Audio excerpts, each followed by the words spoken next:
Selamat malam teman-teman mahasiswa. Assalamualaikum warahmatullahi wabarakatuh. Untuk pertemuan kali ini kita akan membahas materi mengenai kebijakan dividen. Jika kita berbicara mengenai kebijakan dividen, pastinya akan sering sekali dianggap sebagai bagian dari keputusan pembelanjaan, khususnya pembelanjaan internal. Kenapa hal ini bisa terjadi? Karena besar kecilnya dividen yang dibayarkan perusahaan akan mempengaruhi sumber dana internal perusahaan. Nah, dalam hal ini bisa juga disebut dengan laba ditahan.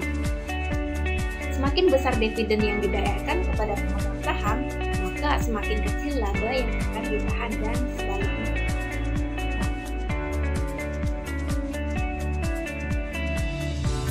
Kemudian untuk menentukan berapa besar bagian laba bersih perusahaan yang akan dibagikan sebagai dividen, hal tersebut merupakan kebijakan manajemen perusahaan dan juga akan mempengaruhi nilai perusahaan dan harga pasar saham tersebut.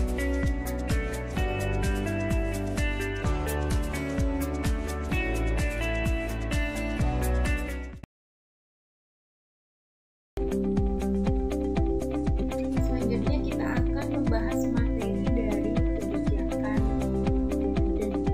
Nah, untuk pembahasan materi dari kebijakan dividen itu ada apa saja poinnya? Yang pertama mengenai teori kebijakan dividen, kemudian yang kedua mengenai aspek kebijakan dividen, kemudian yang ketiga mengenai dividen saham atau bisa disebut dengan stok dividen, dan yang terakhir di poin keempat ada pemecahan saham atau bisa kita sebut dengan stock split.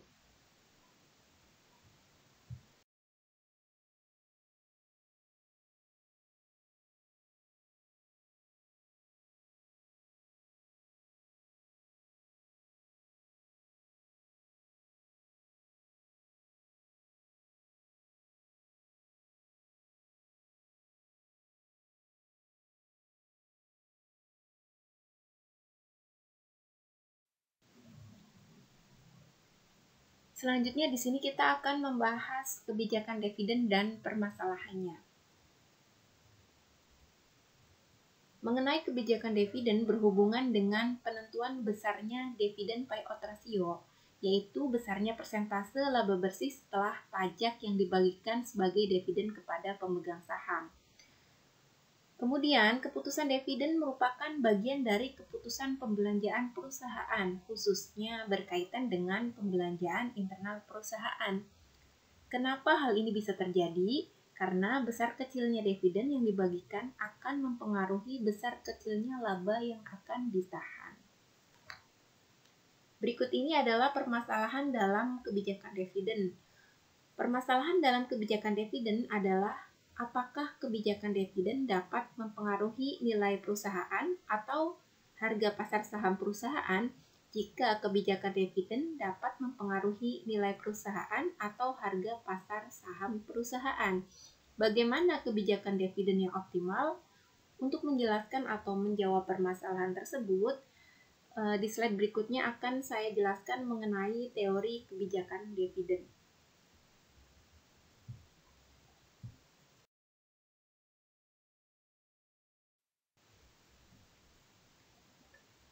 Selanjutnya di sini kita akan membahas mengenai teori kebijakan dividen.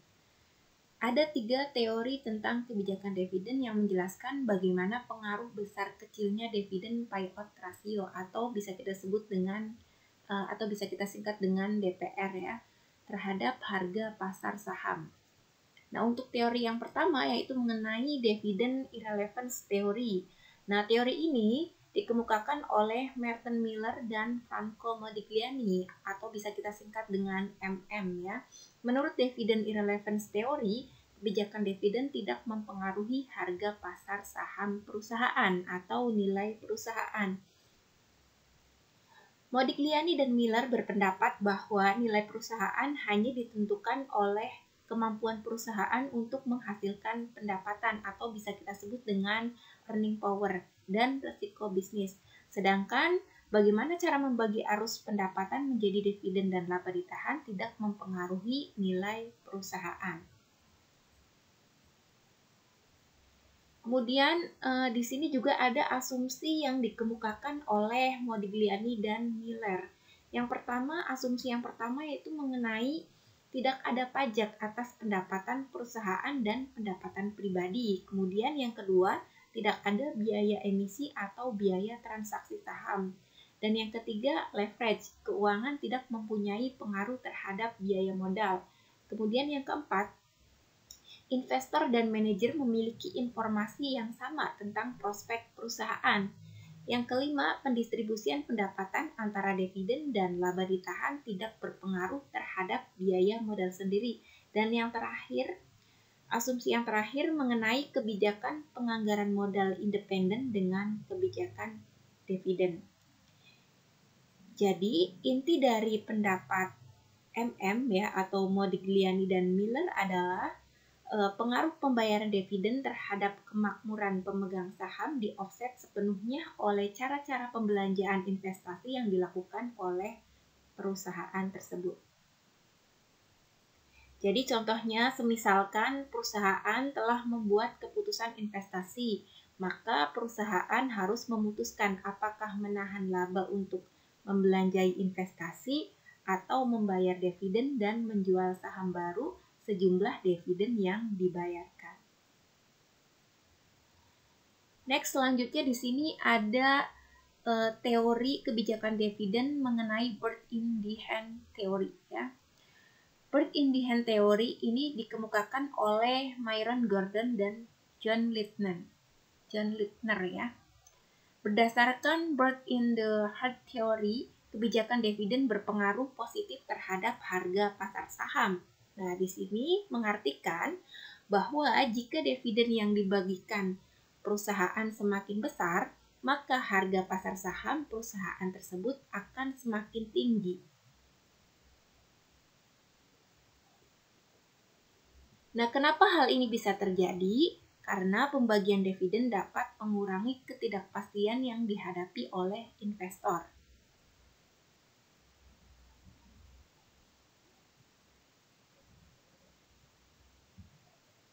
Oke, selanjutnya di teori yang ketiga mengenai kebijakan dividen ada tax preference theory ya.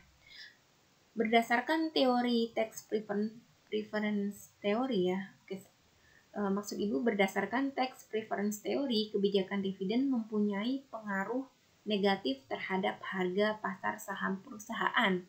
Artinya, semakin besar jumlah dividen yang dibagikan suatu perusahaan, semakin rendah harga pasar saham perusahaan yang bersangkutan. Hal ini terjadi jika ada perbedaan antara tarif pajak personal atas pendapatan dividen dan capital gain. Dan apabila tarif pajak dividen lebih tinggi daripada pajak capital gain, maka investor akan lebih senang jika laba yang diperoleh perusahaan tetap ditahan di perusahaan.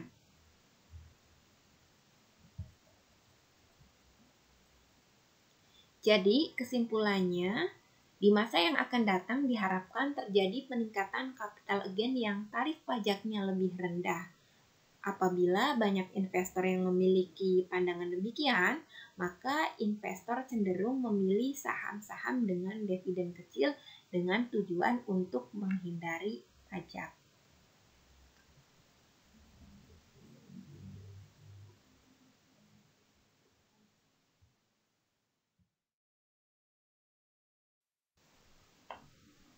Oke, nah di sini kita masih membahas mengenai teori kebijakan dividen.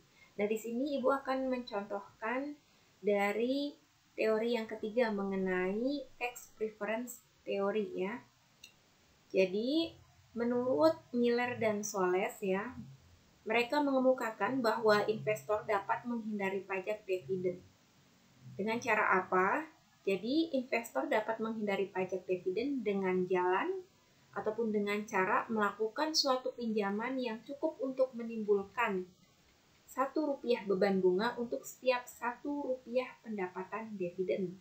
Contohnya ya, silahkan dipahami ya.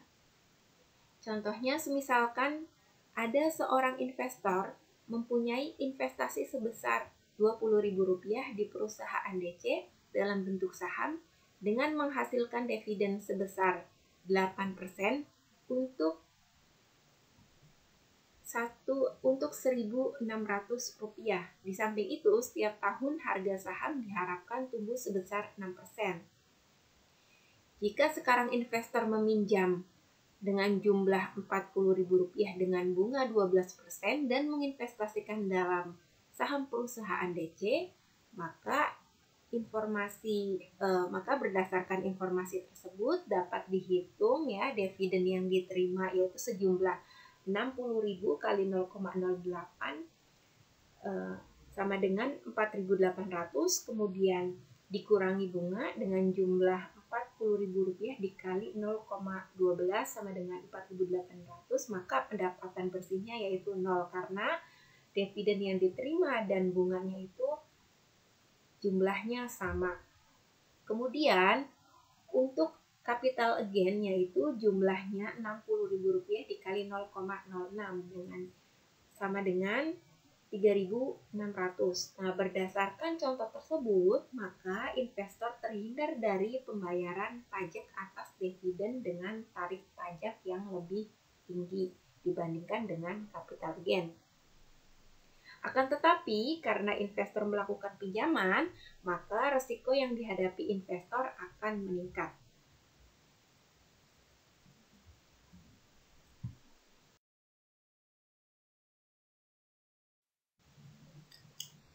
Selanjutnya di sini kita akan membahas beberapa aspek kebijakan dividen. Nah, di sini ada 3 aspek dalam kebijakan dividen. Yang pertama mengenai stabilitas dividen, kemudian yang kedua mengenai target payout ratio, selanjutnya yang ketiga mengenai reguler dan ekstrak dividen. Kita akan bahas dulu untuk poin yang pertama mengenai stabilitas dividen. Perusahaan yang membayar dividen stabil dari waktu ke waktu, nah kemungkinan perusahaan ini pastinya akan dinilai lebih baik daripada perusahaan yang membayar dividen secara berfluktuasi.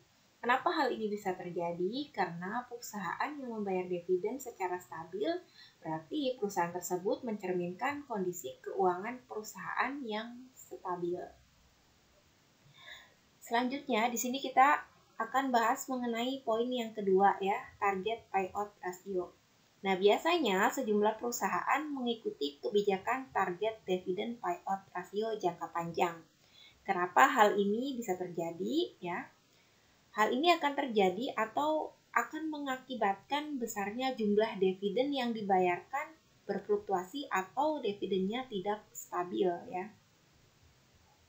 Jadi, perusahaan hanya akan meningkatkan dividen payout ratio jika pendapatan perusahaan meningkat dan perusahaan merasa mampu untuk mempertahankan kenaikan pendapatan dalam jangka panjang.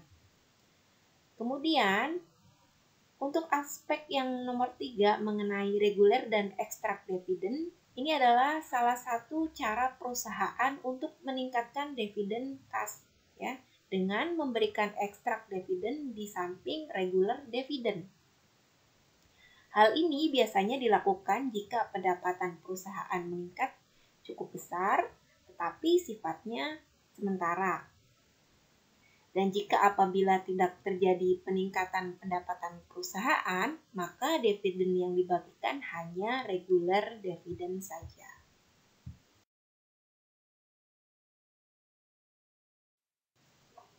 Nah, di sini kita masih membahas mengenai aspek kebijakan dividen ya, tapi untuk poin stabilitas dividen saja.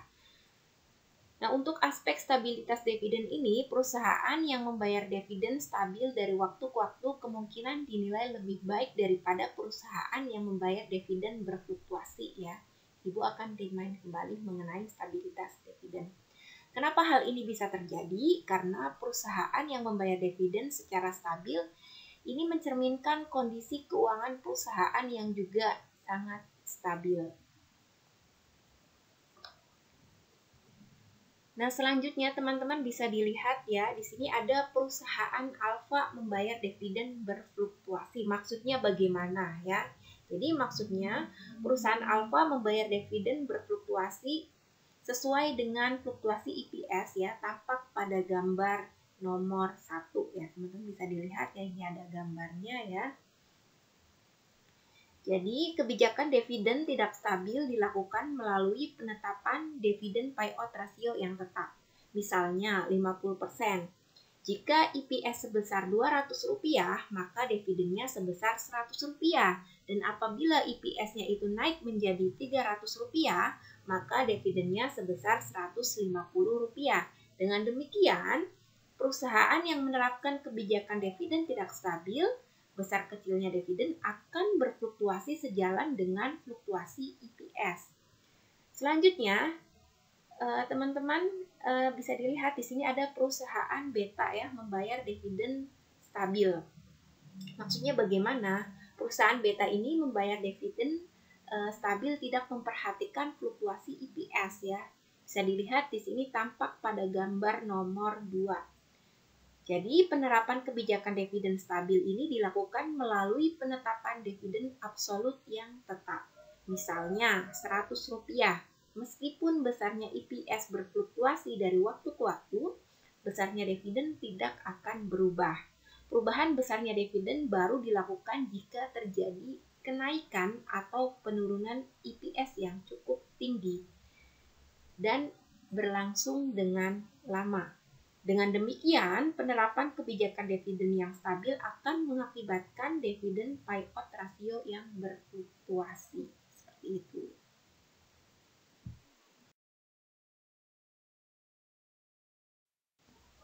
Oke, selanjutnya di sini kita akan membahas mengenai dividen saham atau bisa kita sebut dengan stok dividen ya.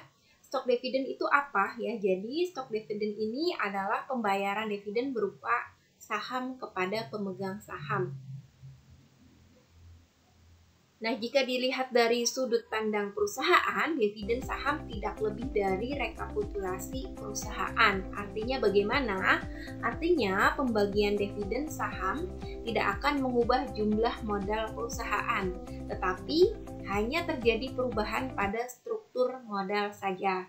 Nah, bisa teman-teman lihat ya, di sini ada contoh dari perusahaan Citra. Sebelum menerbitkan dividen saham memiliki struktur modal sebagai berikut ya.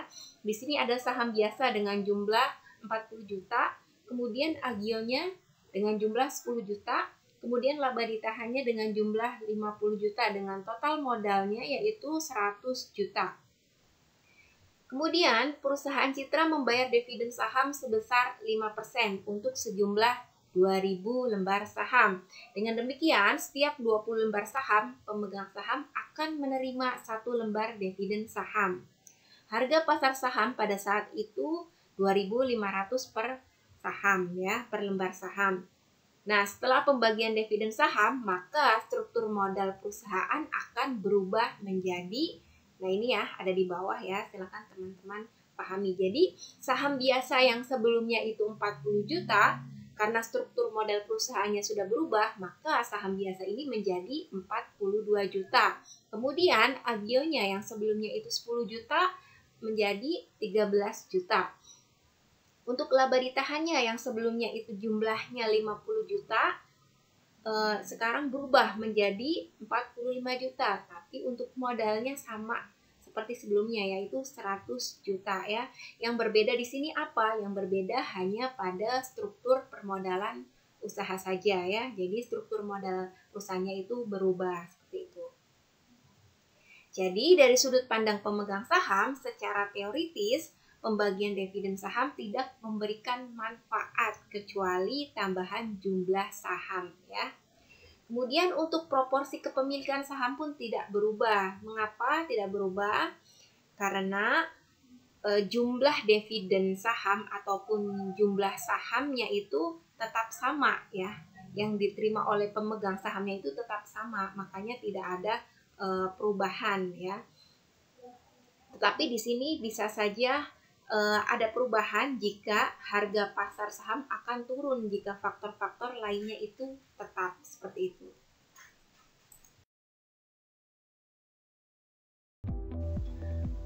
Oke, nah selanjutnya di sini di pembahasan kita yang terakhir mengenai pemecahan saham atau bisa kita sebut dengan stock split ya. Stock split ini merupakan tindakan perusahaan untuk menambah jumlah saham yang beredar dengan cara memecah satu saham menjadi dua saham atau lebih dan kemudian diikuti dengan penurunan nilai nominal secara proporsional. Selanjutnya, untuk tindakan pemecahan saham biasanya dilakukan perusahaan apabila harga pasar saham perusahaan sudah terlalu tinggi. Dan jika harga pasar saham terlalu tinggi, maka akan mengakibatkan likuiditas saham akan semakin berkurang. Karena apa? Karena hanya sedikit investor yang mampu membeli saham perusahaan. Di samping itu juga harga pasar saham yang terlalu tinggi akan menimbulkan terjadinya perpindahan terhadap pengendalian perusahaan kepada investor yang memiliki modal yang lebih kuat. Seperti itu. Nah, kemudian di sini ada contoh dari perusahaan Citra ya. Jadi di sini ada sebelum pemecahan saham, perusahaan Citra memiliki struktur modal sebagai berikut ya. Di sini bisa dilihat bahwa saham biasanya itu mempunyai 40.000 lembar saham dengan harga Rp1.000 dengan jumlah nominal 40 juta. Kemudian untuk agionya dengan jumlah 10 juta dan laba ditahannya dengan jumlah 50 juta. Total untuk modalnya yaitu 100 juta rupiah. Kemudian perusahaan melakukan pemecahan saham, yaitu satu saham dipecah menjadi dua saham, sehingga setelah pemecahan saham struktur modal perusahaan menjadi saham biasanya, saham biasa yang sebelumnya 40 lembar menjadi 10 lembar, kemudian yang sekarang menjadi 80 lembar saham ya dengan harga 500 rupiah dengan jumlah total 40.000, kemudian agionya yaitu 10 juta dan laba ditahannya dengan nominal 50 juta dengan total modal 100 juta. Jadi untuk modal itu sama-sama 100 juta, yang membedakan hanya pada saham biasa yang sebelumnya ada 40 lembar saham, kemudian karena mengalami perubahan struktur modal menjadi 80 lembar saham, seperti itu. Jadi intinya pemecahan saham tidak mempengaruhi jumlah modal maupun struktur modal, tetapi hanya mengubah jumlah saham yang beredar ataupun nilai nominal saham saja.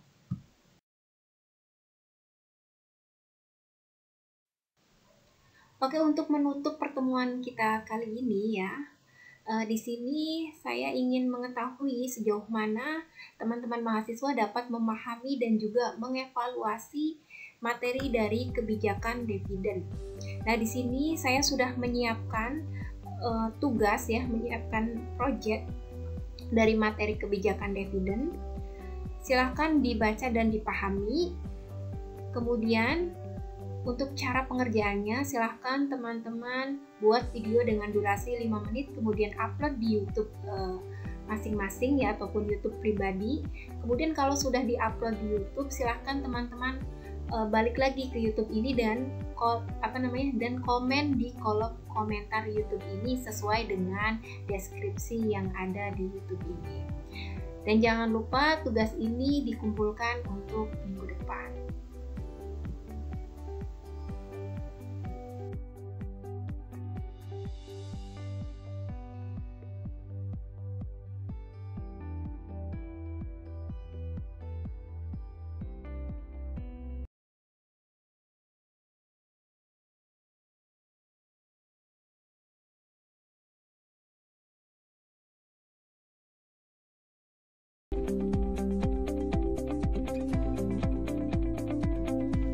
Oke, untuk mengakhiri pertemuan kita kali ini, ada suatu quotes dari Warren Buffett ya. Warren Buffett berkata bahwa kebanyakan orang tertarik pada saham ketika orang lain juga tertarik. Waktu untuk tertarik adalah ketika tidak ada orang lain yang tertarik. Anda tidak bisa membeli apa yang populer dan melakukannya dengan baik.